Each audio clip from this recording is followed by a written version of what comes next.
สาสน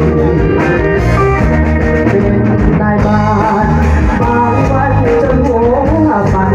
ลงแล้ววิ่งพื้นฐานเคยใครปัญหาความยากจน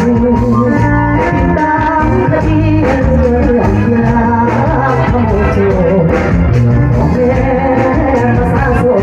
ต้องสู้ต้องทนตามหน้าที่ในบ้านน้องนั้นจงเข้าใจ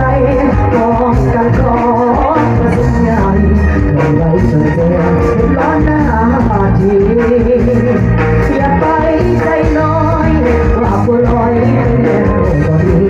ทางไหนผ่านร้อยบอกเลยบอกหลับนาทีบอกเลยก็ได้อาจจะเป็นทางไหนมาเที่ยวกันเลย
Yes.